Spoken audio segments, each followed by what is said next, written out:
The voice of conscience. You are guided into perfection and need my support for this, because you once relinquished all your strength and became weak, lightless living beings which had to remain in the abyss until my love took hold of them and helped them to ascend again. Although you now have acquired a certain level of maturity, it is not enough to guarantee the path of ascent which you still have to cover during your earthly life. You need my strength and guidance for this. And if you are conscious of your weakness, if you look around for help, then I am already by your side just waiting for your request for help, but you have to make this request to me of your own free will, because I will not force your will by any means whatsoever. Yet I am always willing to give you the help you ask for, just as I will always provide you with strength as soon as you desire it.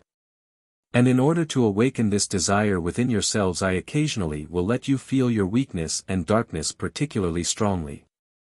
This is only a sign of my love for you, because I want to win you for myself, because by this means I want to persuade you to voluntarily ask for my help. And for this reason, you have to believe in me first. The knowledge of a God and Creator will certainly be passed on to you, which you only need to accept and think about, and with good will you can also believe it.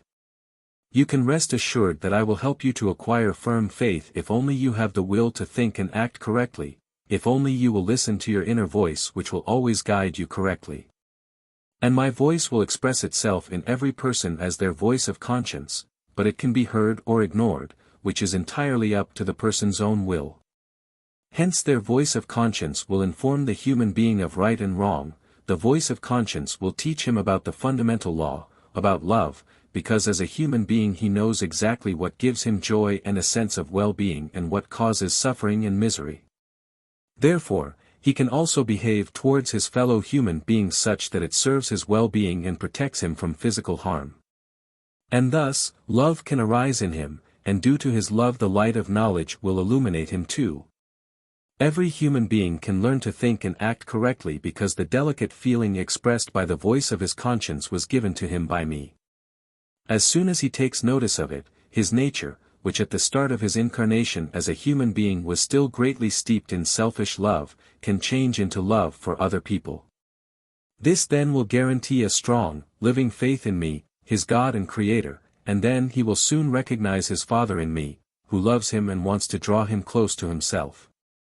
And he will strive for this bond of his own free will. I will be able to guide him into perfection, because I will grant help to every human being. I will leave no person in weakness and ignorance. I am and remain his guide for the duration of his earthly life, as long as he does not oppose me, as long as his will consents to being influenced by his voice of conscience, which will always happen when the soul is willing to achieve the purpose and goal of its life. Then the human being can always be certain that I will do everything on my part to help him achieve perfection, that he will never be left to himself, and that he will accomplish his goal without doubt. Amen.